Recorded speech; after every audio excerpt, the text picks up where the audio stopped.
Good evening, everybody. I would like to call to order this Manvel City Council meeting officially at 5 p.m.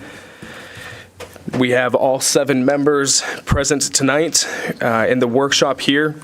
We are going to first step into executive session. City Council will convene into executive session pursuant to Texas Government Code Section 551.074, personnel matters to deliberate the appointment, employment, evaluation, and duties of a public officer or employee city manager position. And we will convene into executive session. We'll call it 5:01 p.m.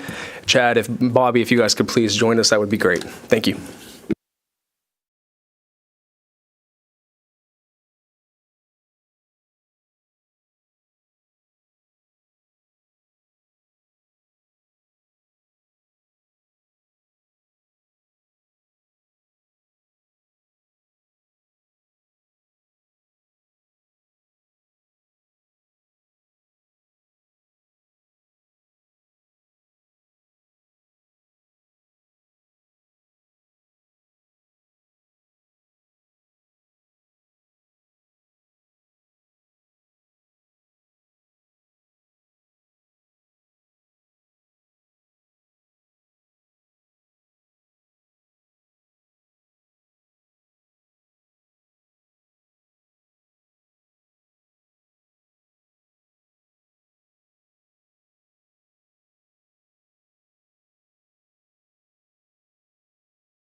All right, council will reconvene from executive session at 5:48 p.m. We then have a few minutes here to discuss any item that is on the agenda. So we'll just wait for Councilwoman Sarmiento and Councilman Oplager to come back, and then maybe we can knock out a few of those from a discussion standpoint before we jump into the meeting.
All right, Dan, as we wait for Councilwoman Sarmiento, we'll talk about a few items here. Can you guys give us an overview of agenda item number 1 and what we're asking for there?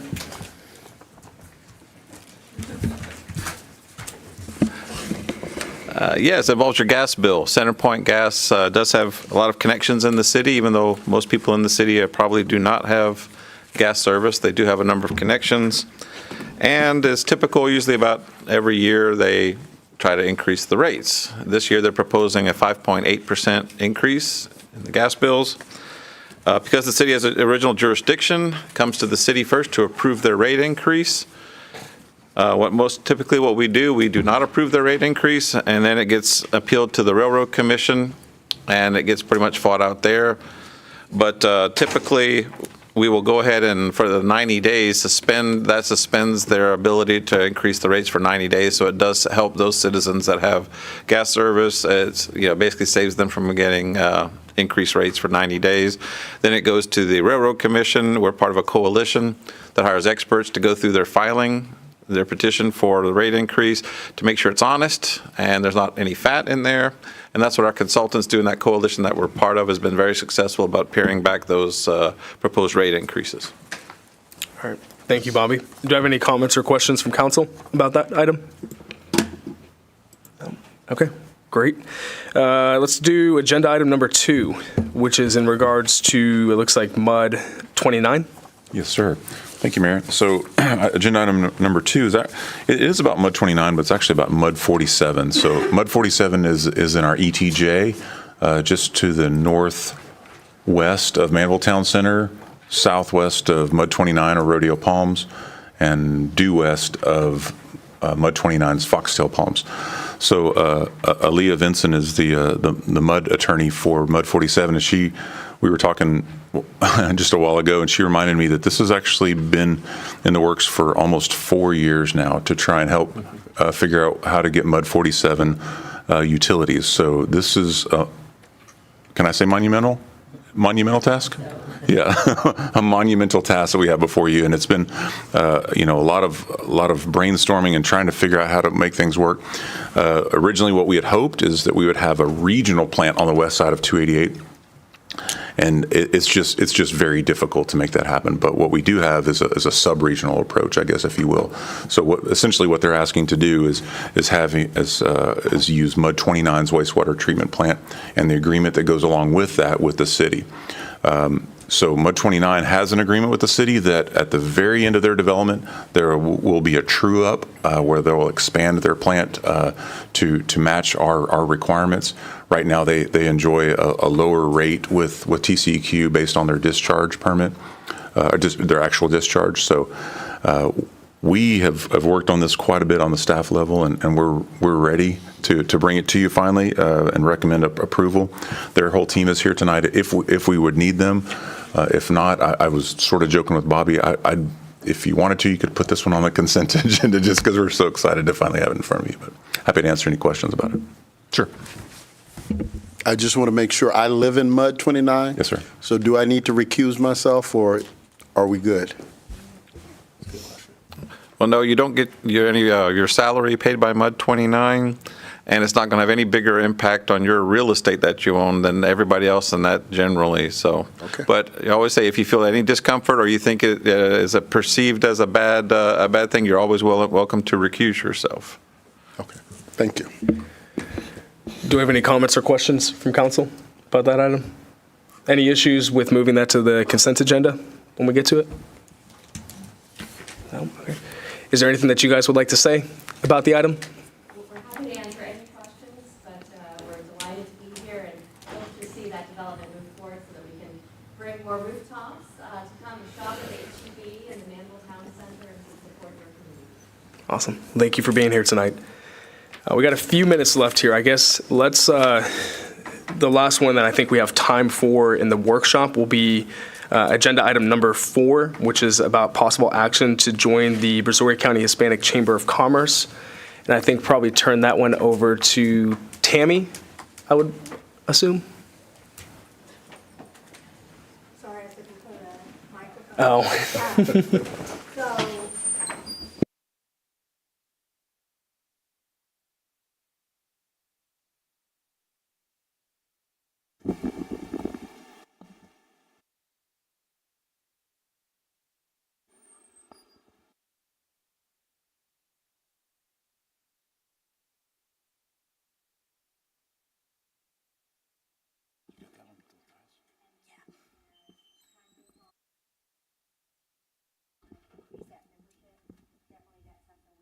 discuss at the budget time and make sure that we've got the funds budgeted accordingly.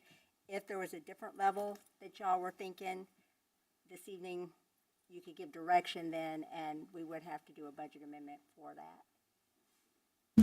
Thank you, Tammy. And this was an item that I wanted to have placed on the agenda, and I know Councilwoman Sarmiento and I had spoken about it as well. Brazoria County Hispanic Chamber of Commerce has quite a few local Manvel businesses that are a part of it. They do a lot of good for our area, hold seminars, training opportunities as well. And I thought it would be a good approach to have the city become a member there. So appreciate that overview, Tammy. Any questions or comments from council about that item? No? Okay. So we got a few minutes left here, 4 minutes left. What we'll do is we will close this workshop at 5:56 p.m. Give council a few minutes here, and then we'll step into the regular meeting. Thank you, everyone.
All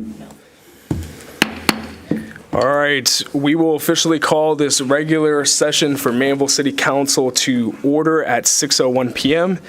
We have all 7 council members present.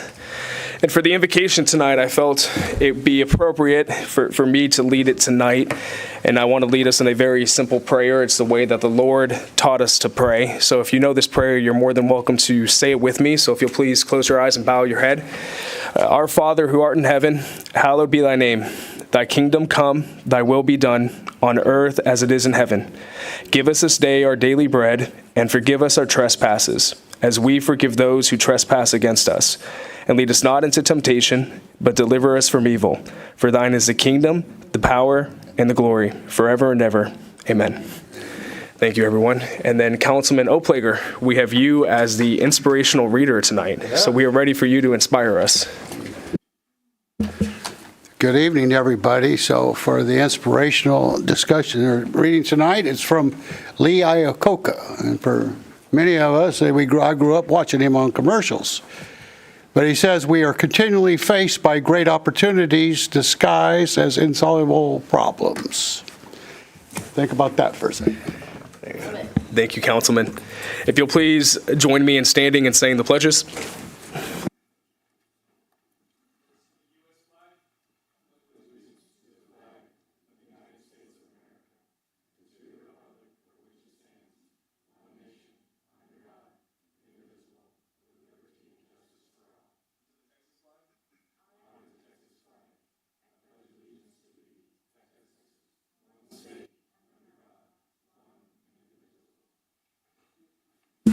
Thank you, everybody. You can please be seated.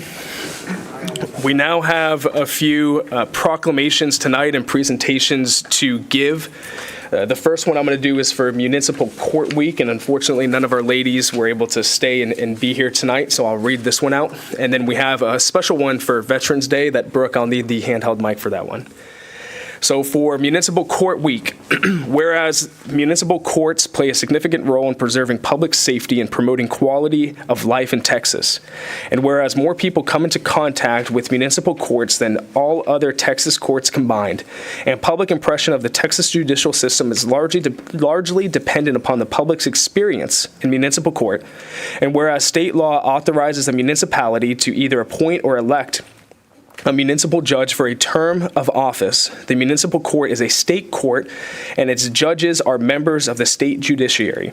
And whereas the procedures for the Manvel Municipal Court operations are set forth in the Texas Code of Criminal Procedure and other laws of the state of Texas, and whereas the city of Manvel is committed to the notion that our legal system is based on the principle that an independent, fair, and competent judiciary will interpret and apply the laws that govern us, and that the judges and court personnel shall comply with the law and act in a manner that promotes public confidence in the integrity and impartiality of the judiciary. And whereas Manvel municipal judges are not policymakers for the city of Manvel, but are bound by the law and the canons of judicial conduct, and are required to make decisions independent of the governing body of the city council, city officials, and employees.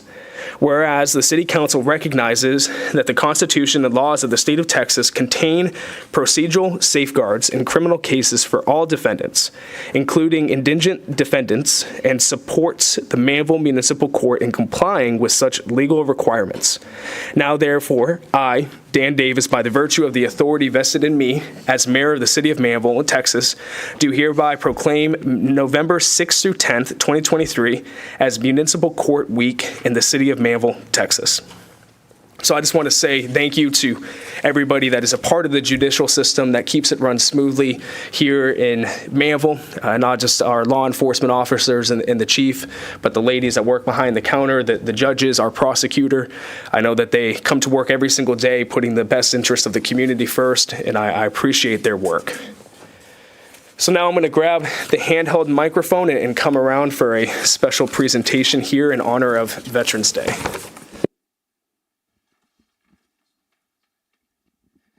Okay, so something that we like to do, depending on the different proclamations that we're giving, is do special recognition. And I think this recognition tonight is a more than appropriate recognition for Veterans Day. Not only do we have members of City Council who are veterans, but we also have city employees who are veterans as well.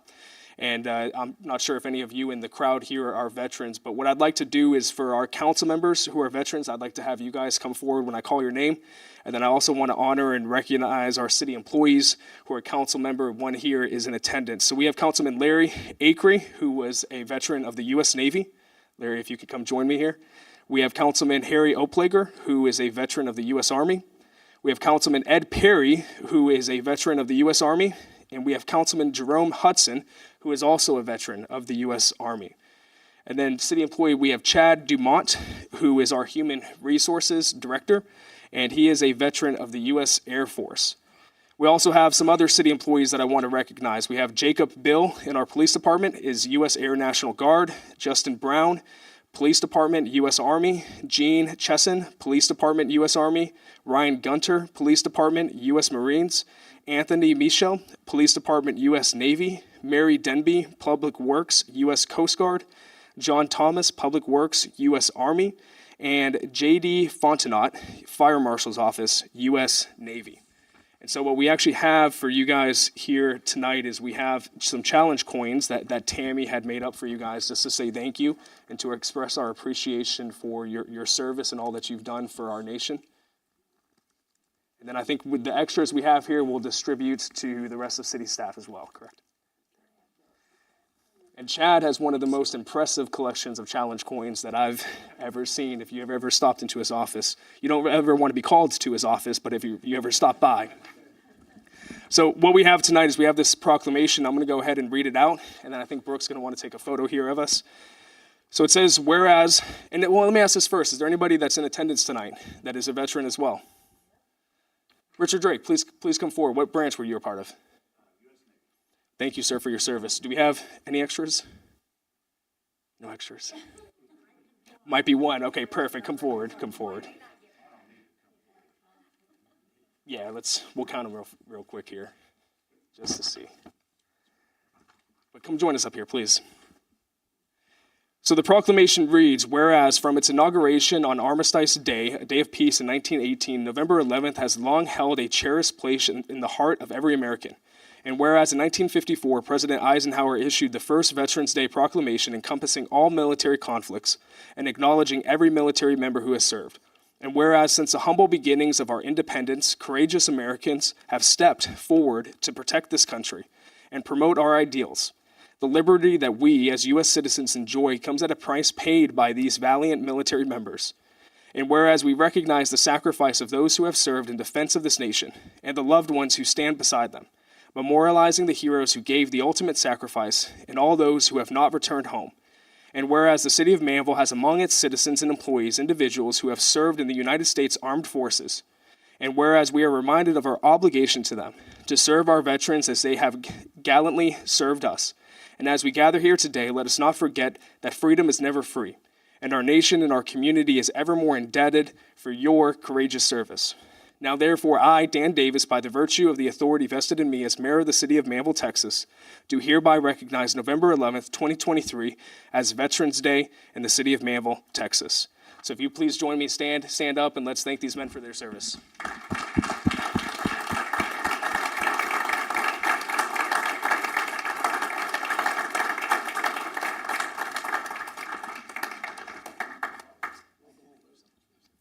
right, guys, let's take a photo real quick.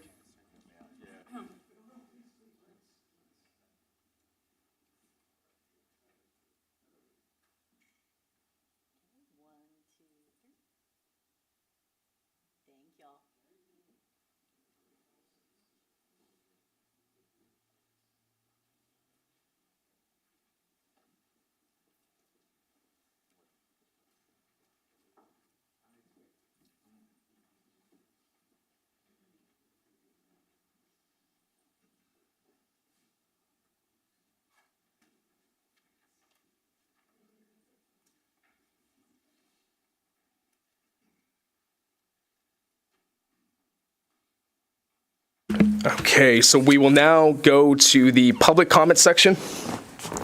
As a reminder, for public comments, I'll call you forward if you can state your name and address for the record, and then you have 3 minutes to speak. You don't have to speak for the full time, but you're more than welcome to. First that we have coming forward is Aaliyah Vinson. Aaliyah, thank you for being here tonight. Welcome.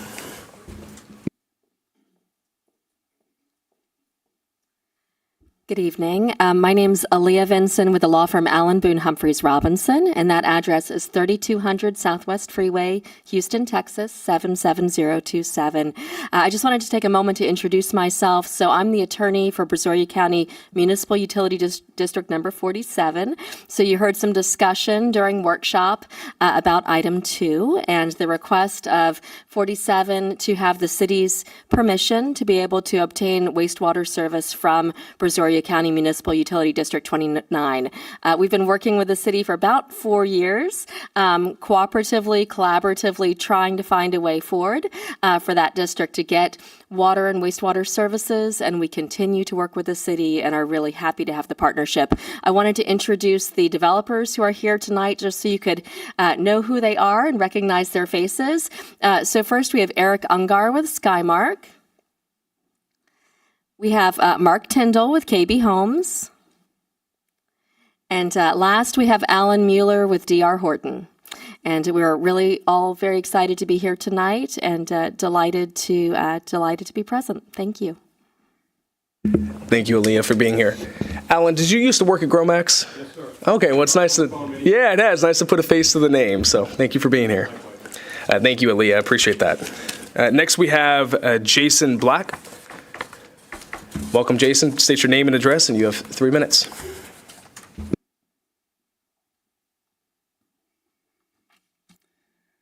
Good evening. My name is Jason Black, 20939 Morris Avenue.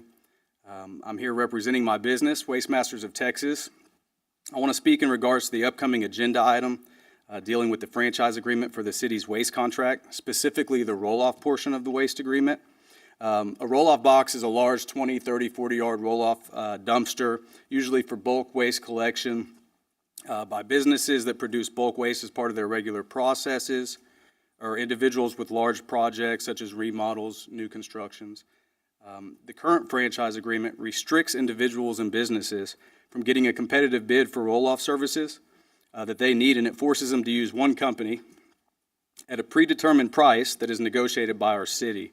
Our company operates on both sides of those franchise agreements, these types of agreements, and it's our opinion, and I think it's the opinion of many citizens, that individuals and businesses should have the ability to choose their roll-off vendor in an open and competitive market. This competition saves the customer money. I believe that the city has a responsibility to provide its citizens with a reliable residential curbside vendor to pick up your household waste, just your cans and your bags by the road. But their roll-off services should be excluded due to the high cost, market competitiveness, and bulk volume that's associated with roll-off boxes. There are many cities that operate with these franchise residential services while keeping the commercial and the roll-off services in an open market. My hope tonight is that council would consider restructuring our franchise agreement to allow local companies, such as ours, the opportunity to compete for local business and save citizens money. I'm available and would love to extend an invitation to all of you if you would like. I'm not an expert, but any of our expertise in kind of negotiating these type of franchise agreements, myself and Kevin Hathcote, who runs our waste division back here, you can reach out to us anytime, and we'd love to sit down with each of you one-on-one or as a group. Feel free to reach out. Thank you. Thank you, Jason. Appreciate you being here. Next, we have Bailey Laudra. Welcome, Bailey. You have 3 minutes. Please state your name and address. Good evening, Council. Bailey Quadra with Hillwood Communities. I am the development manager for the Valencia project here on Pollard. Just wanted to briefly say tonight to express our support for Dan in the city manager position. We were disappointed to learn last week that an agreement was not in place. I believe been working here with the city for about 2 years. I believe that we've had a great relationship, good working relationship with Dan. I believe that he makes decisions with the city's best interest in mind, and I believe he offers a lot of continuity for the city, which I think is very important. So just wanted to express my support. Thank you. Thank you, Bailey. Appreciate you being here. Next, we have the ladies from Team Extreme. So if you guys can please come forward, state your names and addresses, and tell us a little bit about what you're about. Hi, my name is Natalie, this is Alina, and this is Cassidy, our extension agent. Alina and I run the new 4-H group here at Manvel Team Extreme. We're a new horse-focused 4-H group that also deals with dog training. All right, so Team Extreme is a new group in the Manvel area. We're a local horsemanship-focused club with a mission to educate youth on horse training, care, communication, and understanding of putting the horse's health and needs to achieve full success and safety. Cassidy is our extension agent with 4-H for Brazoria County. She gives us immense support, and just briefly state what you do. Cassidy Smolik, I'm the Brazoria County 4-H Youth and Development Agent for Texas A&M Outer Life Extension. My job is to kind of just help support these ladies and all the other clubs that we have in the county. We have 18 clubs here in Brazoria County, 4-H clubs, and about 400 members right now enrolled, but we're only 2 months in new enrollment, so we're hoping that number will grow. I know it will. Last year we ended with about 515 members enrolled, and that's youth enrolled in the county. Normally when you think of 4-H, you think of livestock in the county fair, right? I'm super excited that these two ladies are here to enrich the youth of Manvel and the county in projects that aren't necessarily traditional to the 4-H project. We have a really large horseless horse project. That's kiddos that are involved in quiz bowl and horse judging, so you don't necessarily have to have a horse, but we have these contests and programs for these kiddos to learn about horses that aren't involved or don't have to have a horse in their backyard. The dog care training project, that's an amazing project for these kids to get involved in. Food, nutrition, robotics. Brazoria County has a great group of kiddos within the county that are involved in 4-H, and I'm glad that these ladies are here to help grow that program for me. Thank you for your time. Thank you, ladies, for being here. And if anybody wanted to reach out and get connected with 4-H, how could they go about getting connected with y'all? You can find us on Facebook, Instagram, and the Brazoria County website. If you just Google Brazoria County 4-H, it'll take you to my county website. And it'll have my contact information and contact information for the club. Phenomenal. Well, thank you so much for being here. Thank you for starting this program, and we're excited to see it grow. Next, we have Richard Drake. Mr. Drake, if you could just come forward, state your name and address, and you have 3 minutes. Hello, Richard Drake with Bulldog Funding. We're at 11800 Magnolia Parkway in Manvel. I will second the comments about the roll-offs. I've probably bought about 500 roll-offs in my life or rented them, and they vary widely in price, and I think competition is very important. The main reason I wanted to make a comment was about the sign ordinance. We have a 70,000 square foot building on 15 acres, and the current sign ordinance allows for a 6-foot tall sign, which with 20 plus tenants in a building, it's going to be pretty tough to put a panel for every tenant unless it's 30 feet wide, which would look silly. And my understanding is there's not an allowance for variance on the sign ordinance, and I would ask if you guys consider maybe in a future, meeting or however you guys do it, is to put that up as an option to maybe allow variances and change the ordinance possibly. That way, when it makes sense, and it is, it's a double lane divided road right now. It's being developed into double lane divided, so it's not a whole lot different than Highway 6. Double lane divided. It's a big road. So people are going to be far away on the other side. They won't be able to see. And, it's just not practical for a 6-foot fence to be on that big of a road with that big of a footprint, with 20 plus tenants. We also have a fence, and, we have to put it behind the fence, and it's not practical to, cut a hole in the fence so people could see the sign. So that was my request, is that if you could possibly consider looking at maybe allowing a variance so we could at least get the sign above the fence, and high enough where people across the street would be able to see it. That's it. Thank you. Thank you, Mr. Drake. And then we also had a public comment that was submitted by Russ Bynum. Tammy, you were able to get it as well? Okay. So Mr. Russ Bynum is also the developer for Valencia, and what he sent here as a public comment was, I was really disappointed to hear that y'all reopened the search for a city manager. I certainly don't know the specifics on the terms being negotiated, but professionally speaking, I don't know how we move forward without Dan Johnson. I sincerely hope you and council can find a way to hire him as the city manager. He has been involved with the city of Manvel for so long and has earned an opportunity here. And if a relocation to the city of Manvel is involved, know that a move like that would cost quite a bit of money based on today's home prices and the current interest rate sitting at nearly 8%. His leadership and the way he deals with people and problems has always stood out to me. He listens, asks questions, gets counsel from others, and then makes decisions.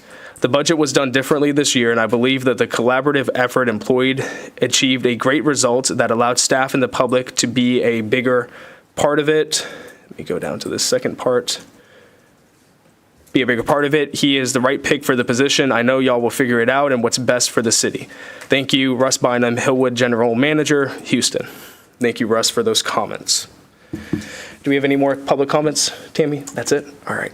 We will now move on to the city manager update. Dan? Thank you, Mayor. Just a few comments tonight, a few updates rather.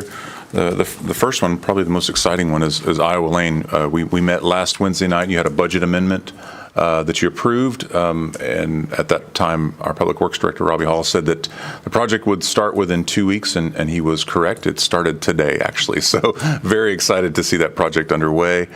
We've got, I guess we've got some traffic signs up. We've got some police folks helping us out too, you know, with, because it's a long, narrow road. So I don't know if y'all had a chance to go check it out today, but it's exciting. Should be done by the end of the week, right? Yes, sir. Let's see, also want to let you know that right now we are up to, I believe, our highest total of full-time employees. We're at 93 employees right now, with 2 in the process. Without divulging too much, one of the 2 that are in process is our first animal control officer. So it's really, really exciting. Not too, no, maybe not. Okay. I mean, it's exciting. Sorry, it's been a long time. Now that is exciting. So 93, maybe 95. We actually have a total of 105 positions. So there, Chad still has his work cut out for him to help us fill those other ones.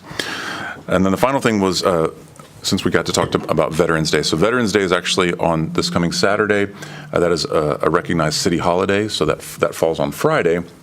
We normally get off a half day on Friday. So we're backing that up. So City Hall will actually close at noon on Thursday. So that's all I have for you tonight, Mayor. Thank you, Dan. Appreciate that. Before we move to the consent agenda, I'd like to make a motion that we move agenda item number 2, which is the resolution 2023-R-30 onto the consent agenda. Do I have a second for that?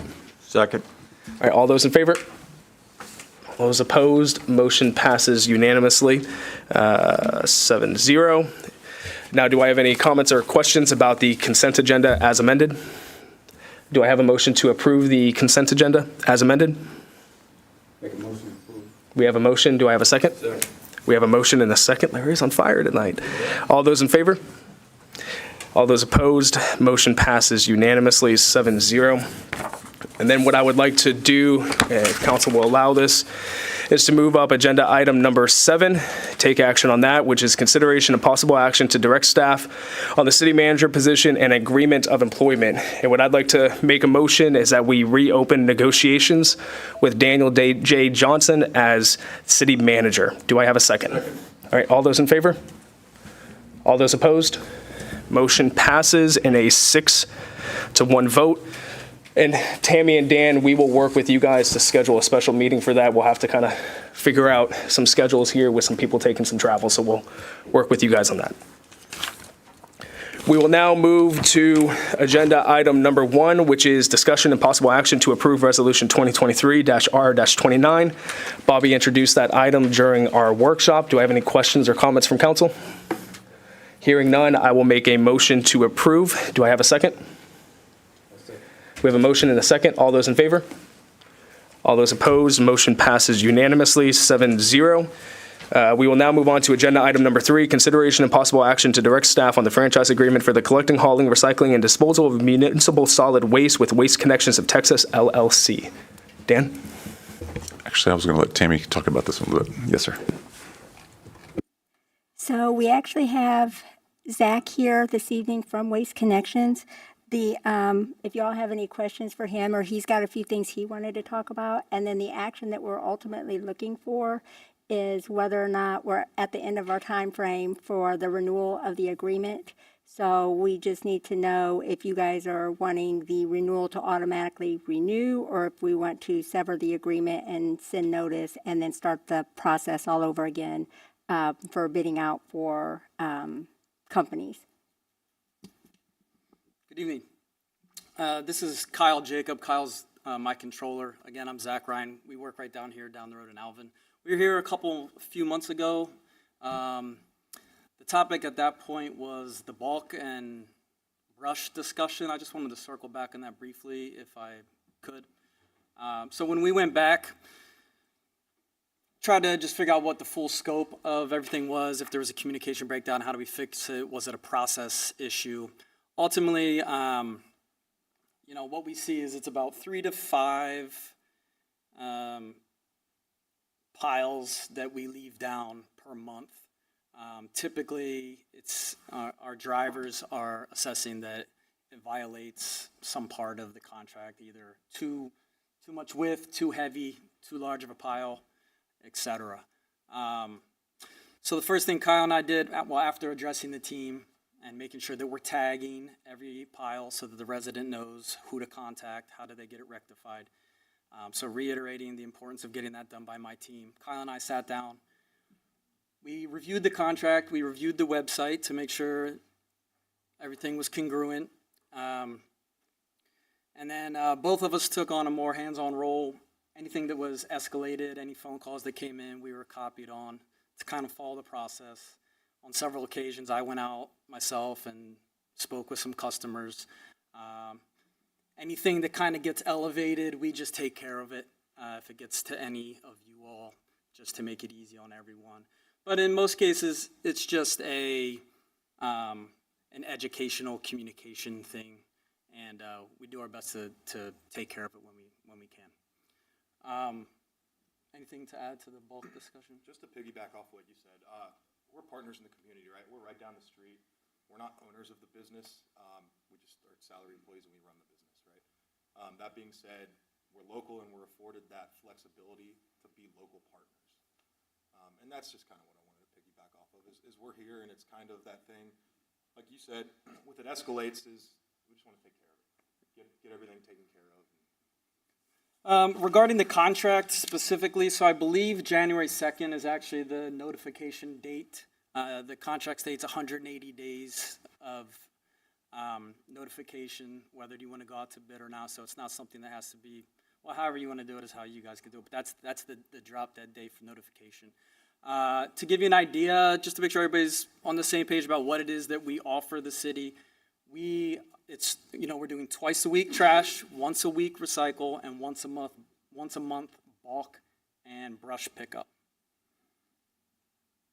The roll-off was mentioned, and we also obviously we do the commercial. So we have currently about 4,500 active accounts in our system, residents, and 111 commercial that we service. I think one of the things that makes Manvel unique is most cities its size is including the bill in the water bill, whereas we bill it directly ourselves. So the benefit to you all there is that, of course, we are bearing the brunt of the risk for people who are under non-payment. Typically what we see here in Manvel is, so the way our process works, at the end of 30 days, we're given a phone call to give them a gentle reminder that their bill is past due. At 60 days, it's a little bit more stern, and we will suspend service. Typically at that point, we have about 1,000 accounts, 700 to 1,000 residents who have not caught up on their bill. At that point, usually when they hear the service is going to be interrupted, they call. By the end, roughly we have about 200 to it depends, but 200 accounts, let's say 200 residents that are beyond the 90 days. So that's typically, just to give you an idea about what that is. We have a small customer service team that's handling the majority of it. I think the part that's important for you all to know, we don't have a ton of similar issues beyond what I typically see in a residential contract. The main issue we hear from the residents on is missed pickups. Typically, they brought it out late. We check everyone to make sure that it wasn't our fault. If we're in the area, we almost always go back anyway. So we usually handle these things pretty quickly. I think that's pretty much anything else Yeah, just to expand on what you mentioned is, typically it's you billed through the water bill, right? Utility bill. So that would be Waste Connections or whoever your service provider would be billing the city directly. And then the city, at which point, is responsible for customer service and then the bad debt aspect of residents not paying. And that's what Zach was alluding to. It's even kind of unique in our situation, right? Manvel is the only city we do it for at this size, where we're taking on the burden not only of customer service, but as well as the bad debt is residents not paying. And it seems to work well. I know that our customer service team is kind of really plugged in specifically with the Manvel residents. And it's worked well, and I'd be curious just to hear if any of council has opinions on that, or if it's worked well, or really any questions. Well, thank you, gentlemen, for being here tonight. The item that's before us, council, just as a reminder, is to provide direction to staff regarding whether or not we would like to just see the auto renewal occur, which I believe that auto renewal would be for another 5-year term. So it's been in place for 5 years currently. Is that correct, Amy? Okay. Or if council would like to see us essentially go to a bid process where Waste Connections or any other waste provider could bid and go through a competitive bid process. So any comments, questions from council? We'll go Councilman Oplager first, then Councilman. Go ahead. Go ahead. You raise it. Rock, paper, scissors for it. Well, we may be on the same page. Go ahead. So, we do have issues with the heavy trash days. Larry, myself, and Harry, that's 3 on the council that's had issues. And that's, to me, that's a little alarming. My neighbor's down the street, he just texted me this week, when is the trash pickup contract coming up? Because he has issues with the trash pickup. Let me tell you what I would like. I would like to find a waste management company on heavy days will pick up plywood, pick up fencing, pick up chunks of concrete, and find a place to haul it to. I know y'all may have limitations of where your stuff goes, but I know more than one city that they pick up fence panels, they pick up plywood, they pick up, concrete, and they're taking it somewhere. So that would please me to have a company that can do that. And if it takes opening up the process, the bid process, to find someone who has the ability to find a dump that does that, then I'm all for that. If y'all have access to another dump, that y'all can maybe increase your ability of pickup on heavy trash days, I'm all for that. But right now, especially on the rural side, we're on the rural side. We need somebody who can provide for us, because other than that, I'm putting it in the back of my pickup truck and taking it down to the dump, and I don't want to do that. So, thank you. So I could speak to at least a part of that. So we actually recently purchased a C&D landfill where we do have some more opportunity to get rid of that type of material. Typically, I'll tell you what it is here in Manvel is that because of the weight of most of that, it has to be picked up by a different type of truck. I do have, with one of my other facilities that I have down in Angleton, I do have access to those types of trucks. It would take a logistical operational change, which is completely doable. If that's a big issue, we can work that into our current operation. We've actually, in the past, before I got here, we actually had a brush truck. We called it a brush truck, just one with the big arm. I recently, actually, so one of the things I came out, was a gentleman who had, it wasn't rural, it was in one of your neighborhoods, one of your larger neighborhoods. He had like 500 pounds of fencing out there, and our guys just can't lift that. So I called my claw truck from down in Angleton, it came up and got it. So this is not foreign to us. It's something we can do. We just have to kind of figure out logistically. We can have a truck live over here if it's something that's pretty regular, if that's what you're hearing. Okay, so I've read this, right? Nowhere in there does it say driver discretion, right? And last time you were here, I believe I heard the driver has discretion on what they're going to pick up on the heavy trash, right? And here's the problem, right? So and I lived this personally. 2 little pieces of concrete that came off a pole when I got rid of dish, right? That sat there for 4 months. Right, and if it fits into the result, the construction or demolition activities, this is something that's got to be defined, right? Because then I just heard you say they're going to leave us notice. I have yet to get a notice on anything, right? I mean, if you're going to sit there and tell me that, do it. That's so pleasant, because what happens is, right, they call us, we call him, he stops what he's doing, they call you, you stop what you're doing. It's not a good process, gentlemen. I'm sorry.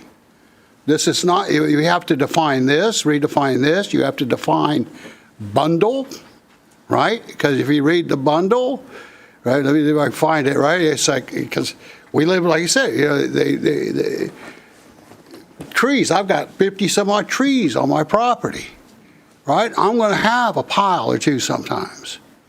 Am I expected to tie that up? Because it says here you're supposed to tie it up.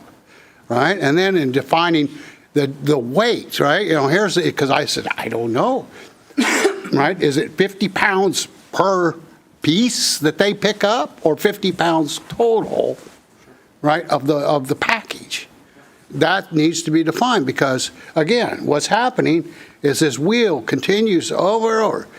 My neighbor, that is 2 little pieces of 2x4 got left behind.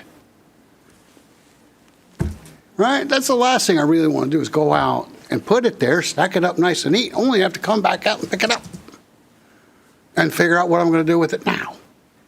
Right? I don't know. So that if there's going to be a negotiation, and I've submitted my comments to the manager, right, and it's all based off of the heavy trash. You guys trash service, those trucks are there 7 a.m. sharp, especially on my street. They're there early. Oh, Yeah, they're picking it up at 7 a.m. I don't have a problem with that. But this is a problem, and it's been a problem, right? So if you're going to say the driver's going to tag it, let's have him tag it, right? I mean, this is just not good. And then let's put definition into what it is, right? Yeah, and with the contract, we can certainly add any amendments or whatever onto, if we needed to define terms better. We've looked at it. The contractual part of whatever is needed by the city, we are more than happy to bend and flex to what, and so, but beyond that, the part that's alarming to me is just the operational issue. It's something that we address, we will continue to address. I feel like personally, we're getting better. It sounds like maybe there could be there's absolutely opportunity, but in general, as far as, so the 2 things you brought up, the concrete, this is a common one. The wood, I mean, it's part of our restriction of not being able to, for the construction materials, just anything construction materials. Now we can look at it again. We can kind of determine, now that we have better access, that's something that we can take care of. Yeah, we can. Yep.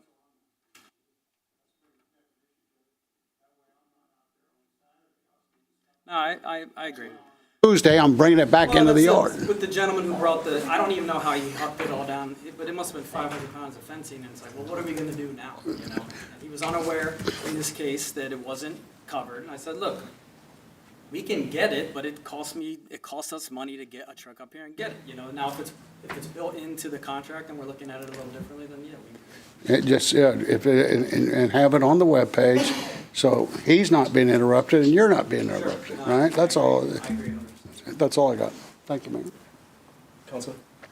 To be fair, I've had problems, but I reached out to Zach a while back, and he came out to my house, actually, and saw what I was dealing with, and I haven't had trouble since. But it is the driver's discretion. And so I don't know, if it wasn't for you, I don't know what'll happen, see. Yeah, so, but, and you brought that up, and I'm glad you brought it up again. So it's the driver's discretion to determine, essentially, if it's within kind of the parameters of what we're able to do. The main limiting factor, in my opinion, it's not so much the size of it, although that is in the contract, it's the weight. So anything it's not safe for our guys and gals to be picking up stuff that is just very heavy. Now, they pick up stuff all day long, but it's in increments, right? And but look, this is an ongoing training and bringing our people up to speed to make sure that they're making good decisions. Ultimately, they're the ones out there. That's why it's up, we really have to trust them and work with them to make them better.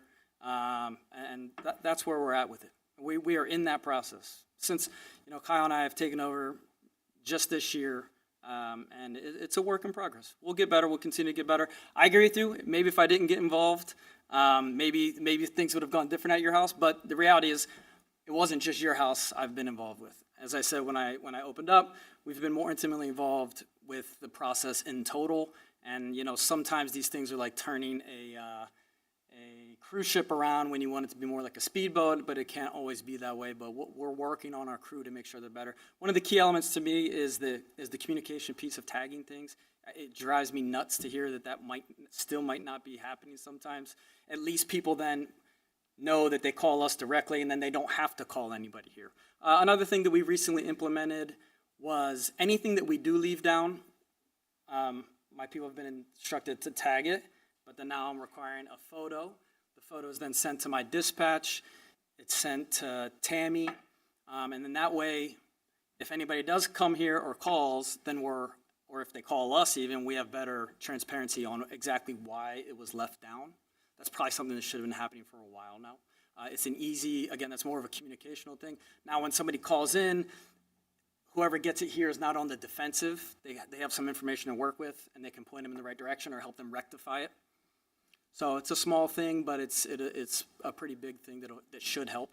But anyway, I'm more involved, not just at your house. That's my And Tammy, are you getting those photos sent to you?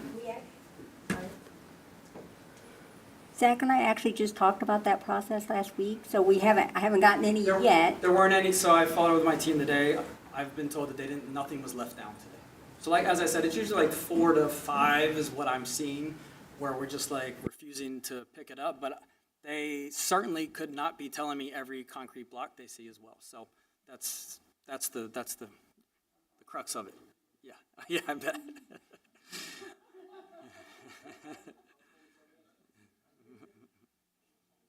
I just love listening to Harry talk. I can just learn from you all day. I appreciate hearing directly from our council that you go out of your way to be there, or, as that's a very personal customer service aspect. But also, one of the things that comes to mind is me as a homeowner here in Manvel as well, and on council. I always think that when contracts are up, especially when we've been in them for a long time, I think it's a great opportunity to see what the community, who's out there, who's your competition, and what areas can other people serve us in, and maybe a little more affordable, which I don't know if that's a fact because you guys are close by. I imagine that has something to do with the fees that are involved, or is that a flat fee no matter how far you guys service? Well, it would be calculated into any company's cost, which would then drive whatever they're able to bid and be able to service comfortably. But in general, I'm all for. I think I agree. It's the American way. Competition is not a bad thing. It has the downside for us specifically. I can tell you that anything that we have to Kyle and I, anything that we have to rebid, it goes beyond out of our control. Once it's out of our control, kind of the people up top that are watching you know, they have the 30,000-foot view, as they say. I'd be willing to bet this comes back where, so going into next year, we would just do the simple negotiated CPI change that's built into the contract, which, whatever that is at the time, 3%, 6%, who knows, whatever the CPI will be, but it'll be, you know, around there. Anything that goes out, what we have seen, I should say, anything that goes out at this point is coming back to us, and it's going up. That's just the reality of it. Yeah. So, you know, we've had several cities where he and I came to, these weren't renewals, but several cities where we were trying to be competitive, and we just couldn't keep the price. Okay. So, you know. So my fear is this, is that if we go out to bid, if the council decides to go out to bid, based on what you're saying is there could be a potential that our rates could increase if we do that. However, you're also stating that you guys were a little more expensive with other people. And so the best thing to do, I think, as a voice for our citizens and our community is always to find what the best contract is out there for us, especially when it comes to a fee that we all pay. I hear good, you know, everybody, you know, you're not going to get 100% approval rating on customer service with anything, right? Not even at home with the people who love us unconditionally. So I can guarantee you that there's going to be people who are not 100% happy. But if you guys are willing to make it right and willing to show that, you know, Manvel's a priority to you, then I'm all for it. But I'm also for, you know, doing the best in the best interest of our citizens and seeing what's the best opportunity out there. So I get that. That's the whole point of yeah. spending your time to be here and do this. Thank I would say, you. though, too, I'm not saying that we would be more expensive than everybody else. I would doubt that we are. Okay. Given our proximity to here and our proximity to our disposal options, I think we would be just as competitive. I will say we pride ourselves on our service. We don't want to be the cheapest. We want to be the best. You know, and there's risks. And just because there's a service that saves you all a couple dollars doesn't mean it's going to be. I can appreciate that 100%. It's going to quality over. And you know, I'm sure you all have contacts. There's not just with us, but in general, when you go into a smaller company with less resources, there's usually hiccups. 100%. Thank you for sharing that. So it's almost redundant. There must be a telepathy thing working here. So I want to be clear. So in this automatic renewal, it would be the residential as well as the roll-off, the larger commercial as well. And the contract has been in place for 5 years. And it would renew, if we did the automatic renewal, it would renew for 5 years. I mean, it could, but we can amend what. So the redundant part is, you know, my thing is, it's the American way, you know, competition is always healthy for business. And I'd just be curious to see what else is available out there as far as pricing and services. And it may turn out you are the best, but I just think bidding is a healthy thing to do in determining that we are getting the best price as well as the best service for the city. Just a comment. Thank you, Councilman. Dan, I have a question for you. And were you raising your hand? Yeah. Okay, go ahead. Do you happen to know offhand what it would be for one pickup per week instead of the Sunday and Thursday? Because there was some complaints, some people don't need that, and we're talking about cost. Yeah, so there's options that can save. If it's cost, then you guys have a pretty, I would say, efficient service level. I like that our trash is ASL. The assisted, I should have mentioned that when I was doing the review, but all the trash we service with assisted side load trucks as opposed to rear load trucks. A rear load truck is going to typically have at least one, but usually 2 people on the back. Yeah. So, you know, you're adding costs there. So if we could, you know, the better, if that's the case, there's multiple options. One time a week would drop the cost. The reality is recycle. Most of that ends up contaminated. It ends up being dumped where the trash is dumped. It's just how, unfortunately, unfortunately, the residents treat their recycle. So, if that's a big thing, there's options there outside of running the trucks. You could have a place where people could bring it. You would be surprised how little people want to take advantage of it then. We actually had a city south of here that got rid of their recycle recently. Now, they were only doing 1 time a week trash, so they made theirs 2 times a week trash. But, if the idea is that it's, and I'll tell you, I check in, and I was hoping Marla, our customer service manager, could be here tonight, if she couldn't. Cost is not what we hear when we hear from your residents. We don't hear cost as an issue. Now, there's some people that do have a hard time paying their bills, but I suspect we're not the only vendor there. So there's options if reducing costs is something you want to look at. I think it's a good level of service, personally. I think it's an efficient level of service. But certainly, if we're running less trucks, the price will change. And I think just being, transparent, something you all may have thought about, but most companies don't want to take on the responsibility of that debt. That's the issue. Most companies aren't set up to do the billing the way we do. So going outside, making a decision eventually that you're going to go with another company, that's where the real risk is. How many feathers are you willing to ruffle for the risk? Well, that was going to be my question to Dan, because I know that you guys charge us a little bit more, a little bit of a higher fee because you take on that risk as a company. Are we prepared, are we at the level to start to take on that billing in-house? The nod is horizontal from our finance manager over there. Well, what would it, if we're talking about lowering fees, whether it's Waste Connections or not, which personally, and I think you guys have been doing a phenomenal job over the past 2 years, you two as individuals, this is a 5-year contract that we're looking at. You guys could be gone in a year from now, 6 months from now, because you guys are doing such a stellar job. You get promotions, they move you guys on bigger, better things.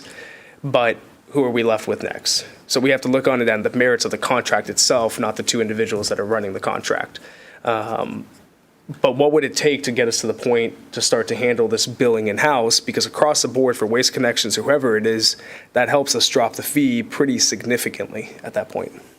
Yeah, we'd have to really sit down and look at what that effort would look like, Mayor. If what I'm hearing, especially from Councilman Perry, I mean, if we wanted to open this up and do a new RFP, just to test the waters, then now would be the time to do that. Obviously, we don't have to make a decision on the new folks before January 2nd, but if we're not going to renew them by January 2nd, we need to let them know. So we only have essentially 2 council meetings left, regular council meetings left this year before the January 2nd deadline. So I guess that's what we would be looking for. And if we would just want to mull it over and then we can bring that to you, let us do some homework and come back to the November 20th meeting with some informed information for you on what that RFP would look like and the timeline and everything, the parameters. Yeah, I think that's what I would like to see, because I do know the city of Alvin and the city of Pearland just went through the same exact process. They opened it up, got very competitive bids, and both have entered into very beneficial partnerships with waste providers. So I think sitting on this for 2 weeks, allowing staff to kind of, based off of comments and feedback, you guys as well, based off of what was said tonight, or anyone else that's listening online, to come back in 2 weeks might be the prudent action to take. That way we don't rush into any decisions here, because we've learned from that recently. Council, are we good with that approach? Okay, so probably appropriate to take an action to table this, or no action? What would you suggest, Bobby? I would say we would table it to keep it, make sure it comes back next time. Okay. Thank you, sir. I'll make a motion to table agenda item number 3. Do I have a second? Got a second. All those in favor? Oh, Larry. 3rd time tonight. He's on the roll. All right. And the motion to table passed unanimously 7-0. Thank you, gentlemen, for being here tonight and for answering the questions. And if you guys, any information that you can provide about what amendments might look like to help us be able to make an informed decision come 2 weeks from now would be much appreciated. Thank you. Absolutely. And as I said earlier, we're your partners, so we're happy to help you. Absolutely. Thank you. Agenda item number 4, consideration and possible action to join the Brazoria County Hispanic Chamber of Commerce and direct staff on the membership level. If I may so, I would like to make a motion that we enter into membership with the Brazoria County Hispanic Chamber of Commerce at the community level. Do I have a second? I'll second that. All right. All those in favor? All those opposed? Motion passes unanimously 7-0. What I'd like to do, David and Harry, if you guys are so willing, because I know Crystal's daughter has her last baseball game this evening, I'd like to move her agenda item up. That way we can take some discussion on that one. We'll then let her step out, and then we'll move to y'all's, if you're good with that. Okay, so we'll discussion on a variance request process to the sign ordinance. Councilwoman Sarmiento reached out to me about this. I said I'd be more than happy to place this on the agenda for discussion. So Councilwoman Sarmiento, I'll turn it over to you.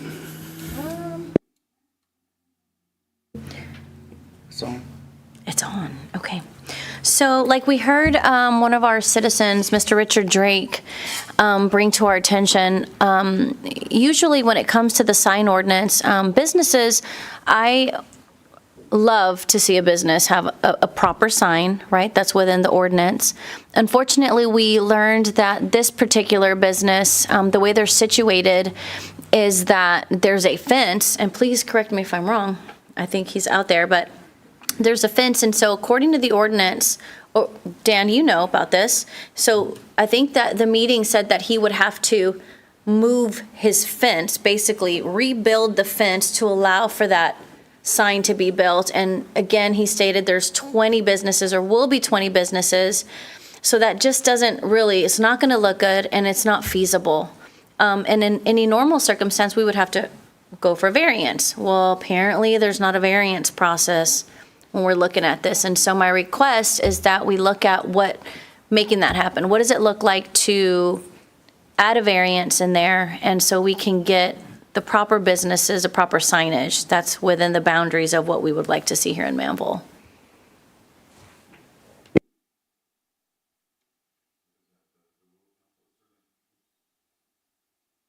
There it is. Certainly makes sense to us. And Councilwoman Sarmiento is correct. The way that they're, and it's a great big wrought iron fence. The problem is that Magnolia got expanded, and so now the road, of course, is just right there at, the fence is on the property line. So there's no more room to put a decent sign out in front of that. It would be on the road. So it needs to be on the property. So either he has to dismantle his fence and put it on the back side of that new sign, or have a sign that's up higher. Even if the fence weren't there, a 6-foot high fence, that's their concern. It was with all the different tenants, ACC included, that we don't have a process right now. There's no type of a variance procedure in the sign ordinance. So if that's the will of council, then we can start working on some verbiage for that. And Crystal, just to give you parameters, variances are a little bit more difficult on sign ordinances because our whole justification for being able to regulate sign ordinances is the health, safety, welfare, and aesthetics, pretty much. And if you erode that so that kind of the exceptions swallow the rule, then we kind of lose a bit of our defensibility on our justification for being able to have the ordinance. So I'd say any variance procedure would have to be limited to some, I wouldn't say almost extreme or special condition of a particular piece of property that would warrant that.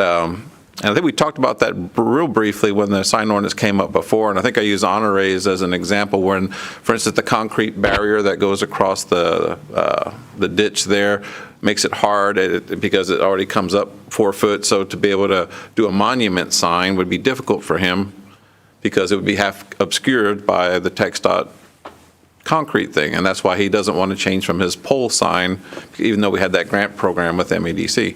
That might be a real special, specific condition just for him. That would be ability to do that. What we would not want is, I guess, anybody that just wants a sign that's not permitted by ordinance. Well, I'll just get a variance and I'll call my council member and I'll get the sign that I want. That's probably not the approach we would want. I think if we do go that way, I recommend it be limited to a very specific condition of property, kind of like we do with our zoning board of adjustment, where a variance from a zoning thing, it really has to be something that's not self-created and it's a special condition of the property that warrants looking at it a little bit different.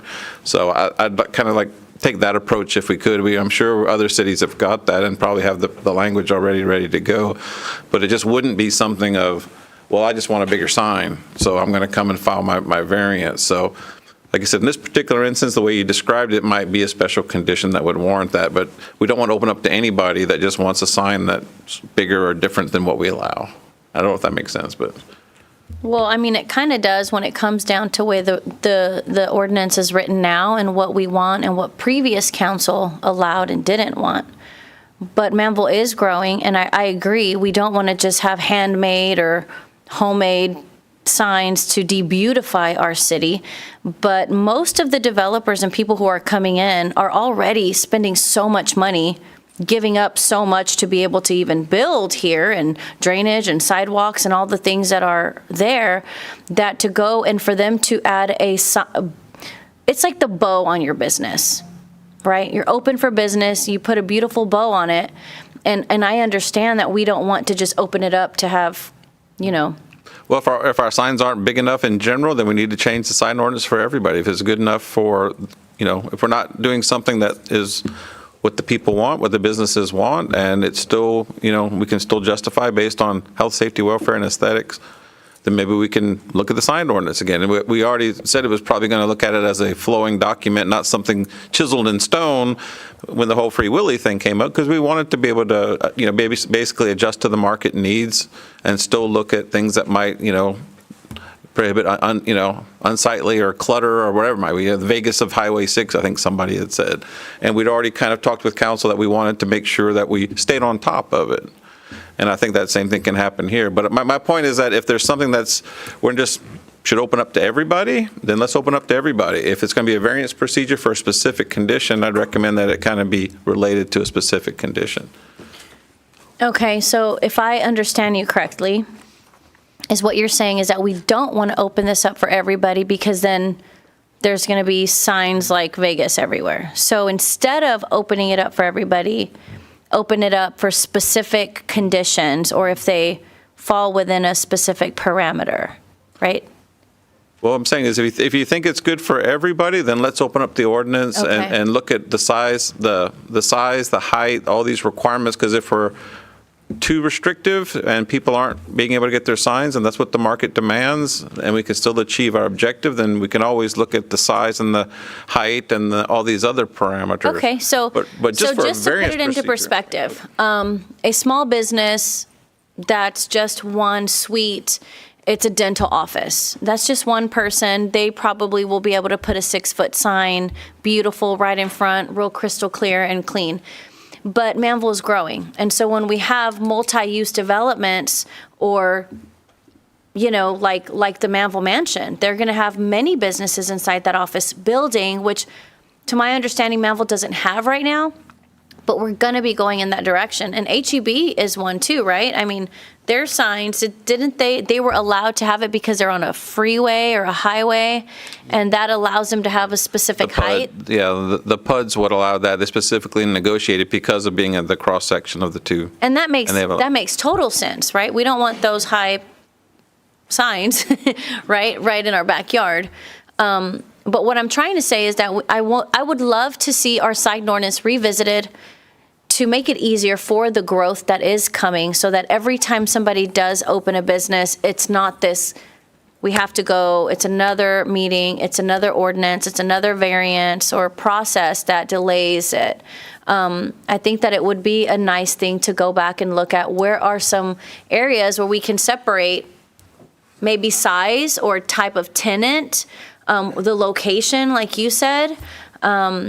Then I think you're looking at the actual sign regulations rather than trying to do it through a variance process. Yeah. Which, like I said, if the exception starts carving out the rule, then why have the rule to begin with? If we're not meeting the needs of the businesses, then we need to revisit the actual regulation. Yeah, I like the idea of looking at it and separating the multiple tenants versus, the single tenant and what those look like, because it can't be a one size fit all.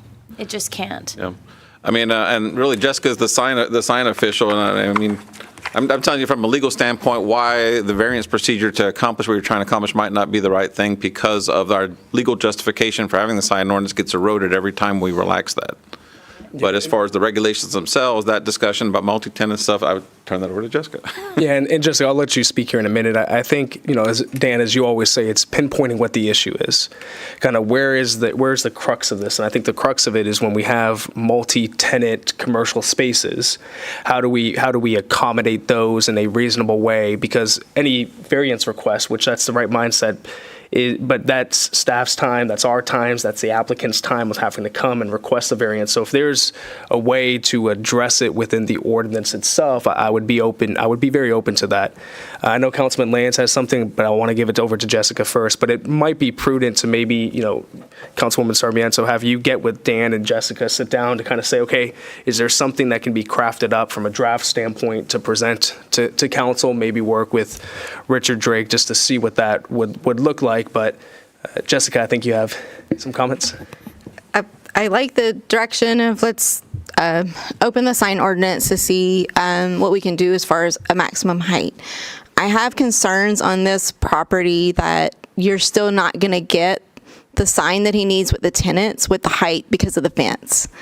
I still think that always becomes an issue. So unless you're in a PUD, the largest sign height we allow is 12 feet from grade. Now, with a multi-tenant, we can get bigger because the allowance for the square footage goes up with a multi-tenant. So from there, depending on what district you're in, that sign gets lower. It just so happens where this is located, it's not on one of our major corridors like Highway 6 or 288. So at the time when it was adopted, it was a smaller sign in stature for that. So I don't know. So I guess what I'm looking for is like parameters is, I guess, how tall of a sign would you like to see in height? And then from there, we can back up some of that in different districts that maybe it's a taller sign on 6. I don't know. And that's kind of just the feedback I'm looking for is what aesthetically the council may want. And I'll give you a great example of how an electronic message board and the sign height works on Highway 6, Little Rascals. Perfect example of how that works. So that's sort of in mind. I don't know. It's like I said, I'm just looking for some parameters from you guys. So when we go back as staff, we can present something to you. Because what I don't want is we come back over here and we didn't solve an issue that you brought up, because they're always maybe going to have that problem with the fence and getting over it. Okay, so yes, I hear what you're saying, but also as Mr. Drake mentioned, and he's here if we want to ask him, that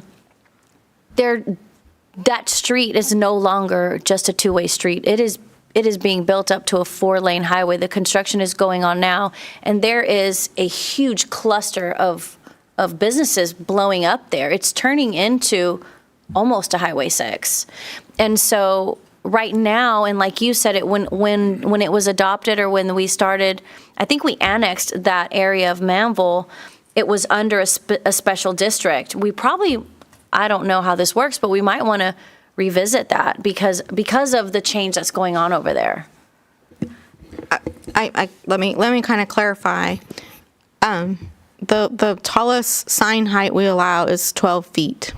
Well, at 12 feet, I don't know if it's going to work on that site. So that's where I'm kind of asking for direction from council if you're willing to go higher than that. And then at that site, I still don't know what gets you there. That seems to be a bit of a, but that's kind of what I'm looking for. I don't know. Is it taller on Highway 6? Do you want to see 12 feet just throughout the city, no matter if it's on commercial property? Or just questions. Let's turn it over to Councilman Lance real quick. I know he's been wanting to say something, and then I can give you some feedback on that, Jessica. So, Councilman Lance. Thank you. Well, first of all, I'll say I'm not exactly sure where this piece of property is. I would love to get the address. I'll personally go out there tomorrow on a field trip because I want to see it. I want to see what's going on. I want to see how can we have 20 businesses in one location is this like a suites? Are these suites inside a big building? This is so it's the old Manvel mansion. So it's the two mansions that are right there off of Magnolia Parkway. Okay. And so they have a first floor and a second floor. Top floor is where ACC is going to have their satellite location, and then bottom floor is just a bunch of different rooms. But I know Mr. Drake has offered multiple times through Facebook, so I've seen the comments where he would love to give anybody a tour of the facility. Well, I will be there tomorrow. That's not being devil's advocate or anything, but that is one thing that I think if you're in a suite in a building and you have 15, 20 businesses in a building, you really can't have 15 or 20 signs outside in a suite. What you're going to have to do, you're going to have to promote that address. Say, this is my address. That's all. They do it all over Houston, 5300 Fannin or whatever else. Boom, I'm in there. So it may not, being able to have signage for that many businesses, it just may not be feasible. Yeah. But I do want to go look at it tomorrow. And Jessica, my feedback would be let's take some time over the next 2 weeks to potentially work on this, maybe even bring back something for the first meeting in December, working with Councilwoman Sarmiento. I know Pearland has, from the standpoint of multi-tenant commercial spaces, they have a lot of those, so there might be something that we can glean from theirs. I don't have I wish I had a specific direction for you tonight, but I think there's an opportunity here to work on something and find something that, while it might not work for Mr. Drake's situation, I hope we could find something that would work there, but the uniqueness of the property, it might not work. There might be some improvements, and this might bring to light some opportunities for improvements there. So, Councilwoman Sarmiento, if you're willing to sit down and talk, we can have kind of a sit-down brainstorming session and then kind of see what we can come up with there, because I think there's an opportunity here. But go ahead, Jessica. One more question for clarification. Do you as a council want to look at just the multi-tenant signs as far as the height, or would you be willing to look at a single tenant sign for height? I would say, since we're going to look at the signs, why not look at both and then kind of see what's working and what could be a possibility for the future of Manvel, and not just shut one down. I mean, if we're going to have the discussion, let's look at both. I would be open to that. It's not, I'm willing to look at whatever you guys are willing to look at and do some research on what the other cities do. I'm asking what's the council's aesthetic on that. So just let me look at some other cities like you suggested, Mayor. And yeah, let's look at both. I mean, I think the priority is the multi-tenant, because that's the pinpointing of the issue. That's the root here. Because when you start to increase the size just for one single business, I think that there's some things that could be opened up there that we might be looking to avoid. But let's look at both and see while we're at it what opportunities are presented there. If you're good with that. Opportunity, absolutely. I would love to collaborate. Mayor, just one, I guess, confirmation. Councilwoman Sarmiento, you'd mentioned size, and I was thinking you were talking about the size of the sign, of course, but perhaps the size of the building as well. Maybe that factors into it, because this is how many thousand square feet is this building? 60,000 square foot building. So maybe there's some, I don't know what the algorithm looks like, but maybe that factors into it as well. Or this just came to my mind. It's a massive property. I don't think we have anything like it to date in Manvel, but it's coming with Highway 6. I anticipate developers are going to want to come, commercial businesses are going to come. They want to build that multi-tenant, development. But their property is massive, and so I don't know what the sign ordinance is or what it would look like to have two signs. Because if he has 20 businesses in there, obviously businesses like to sell that real estate on the sign. It's a business, a moneymaker. But it also makes it look pretty and aesthetic to make you want to go into that. And it's beautiful for tenants who lease there when you have proper signage. It's the bow on your business. I don't know what that would be like. Maybe we come up with an ordinance or a stipulation, and then they're able to put within like 50 feet of each other or something. I don't know. Just my wheels are turning. Or maybe he just gets so much and only the people who can afford to put their name on there get their name on there. I'm not certain what that looks like, but yeah, I don't know. I mean, it is a massive property, and there's a fence there, and now you've got development there and streets there, and so maybe revisiting that and collaborating with you. pretty much the expert in signage, so. She's the sign lady. She's the sign lady. But I would be willing to come and have a meeting with everybody and kind of throw those ideas around. Joe's, right? Joe's, here you go. Well, what's crazy to me is just thinking about it, somebody was building a 60,000 square foot home to live in. And there was two of them in the future. But, yeah, it's crazy. But I don't think we're trying to solve something that hasn't been solved before. You know, Jessica, like you and Elaine pulled for the events policy, the language from Georgetown, which I thought was a great idea by the both of you. So I think there's something that can be looked at here. And, you know, no is a perfectly acceptable answer if there's not something that we can find that necessarily works. But I think it's worthy to take a look at. Any other comments, questions from council on this? I guess what we'll be looking for is Councilwoman Sarmiento, if you can follow up with Dan and Jessica. We'll see if get something on the books, maybe 2 weeks, 4 weeks from now, get something back. But we'll look to you to lead that charge. Yep. All right. We will now move on to agenda item number 5, discussion on festivals in the city. This was requested by Councilman Lands and seconded by Councilmember Oplager. David? Yes, so. Unmute yourself. With our attorney. And I was, it all started because I was interested in the funds we have, the hotel funds. And I understand that there's a limitation to what that fund could be used for. You can't just pull for it and go buy a new police car, which I'd love to do, but you can't do that. So I asked our attorney, what can we do with this money? And he says, well, we can have a festival. You know, I thought, that's a good idea. I like that. You know, we've talked recently about, you know, trying to build our city, trying to build our community, trying to have outdoor events and things for our children. And this is a great thing to start. This is be a huge task. We know that. But it would be a great thing to look at, to delve into. We have the money to do it. I see music. I see food trucks. I see a parking nightmare. But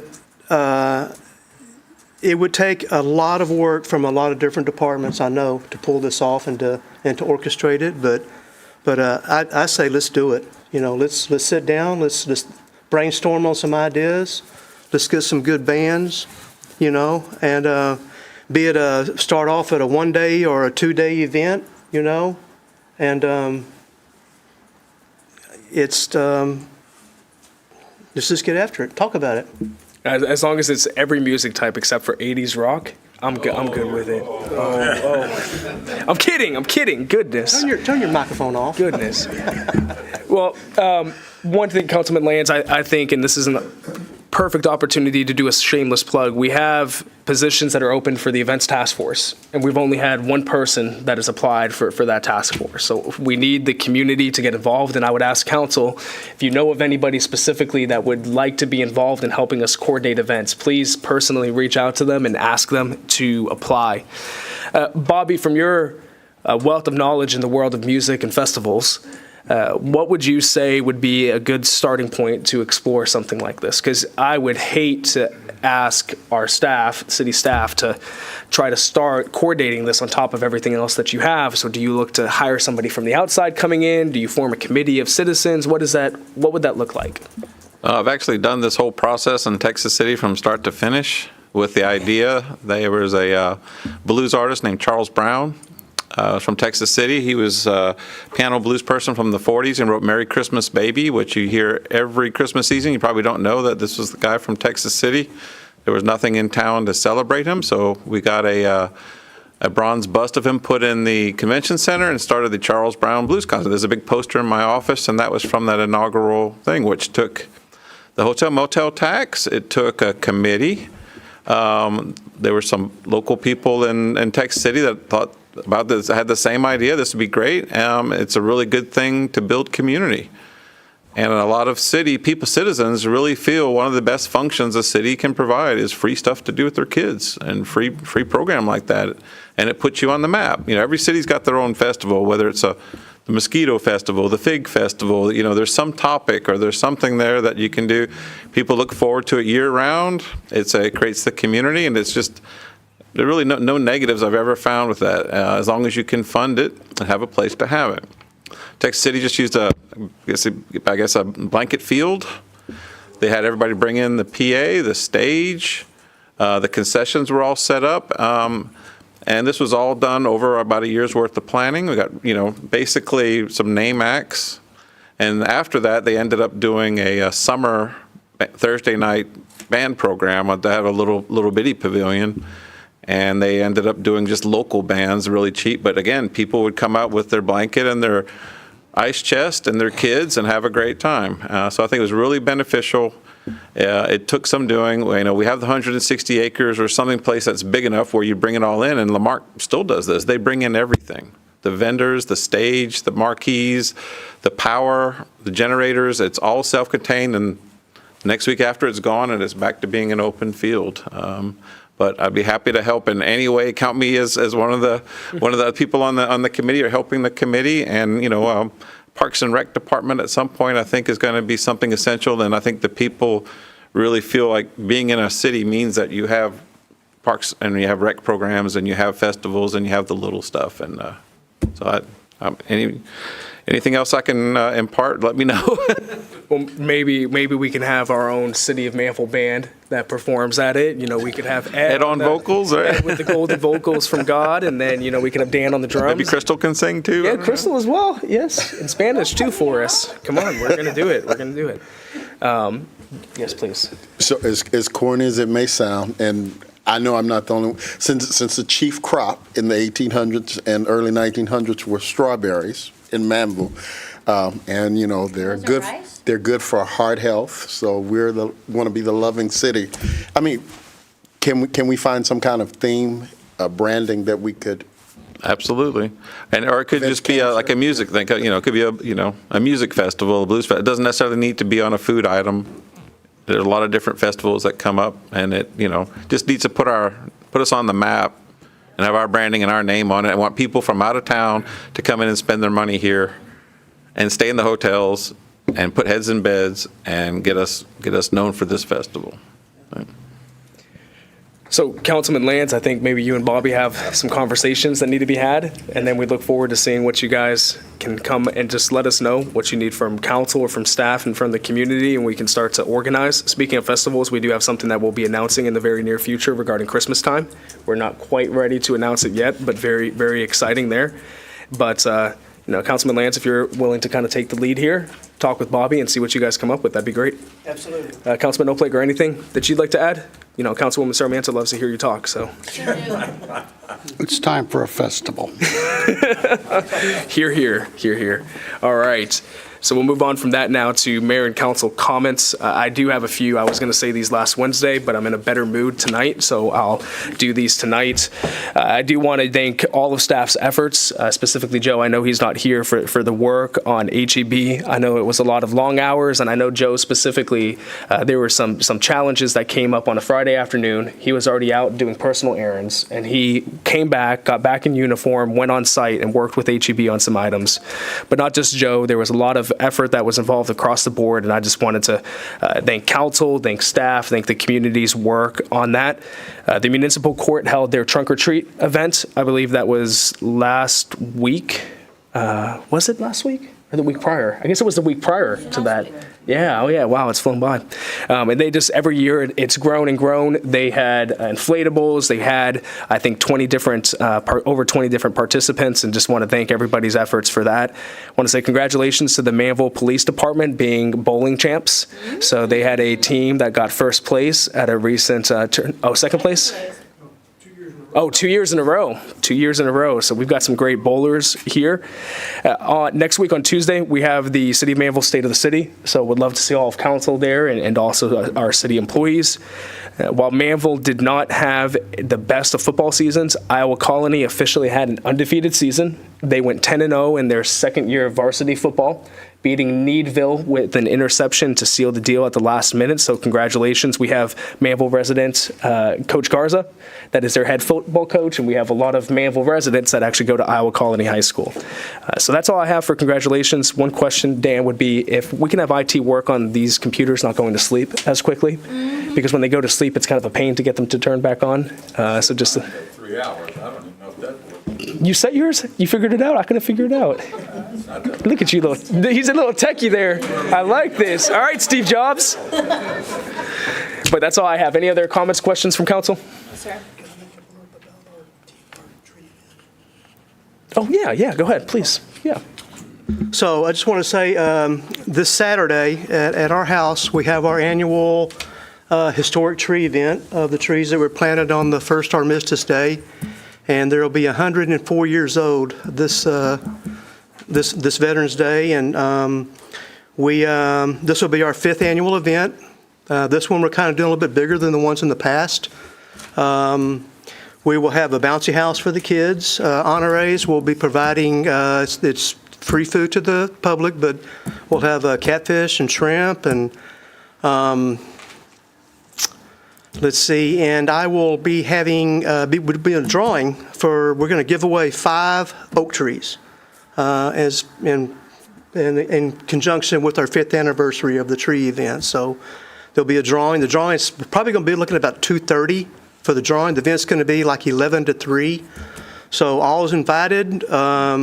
It's first come, first serve. Once the 250 plates are gone, then we'll just sit around and look at all those that got to eat. And so you're all invited. It's on the Facebook page.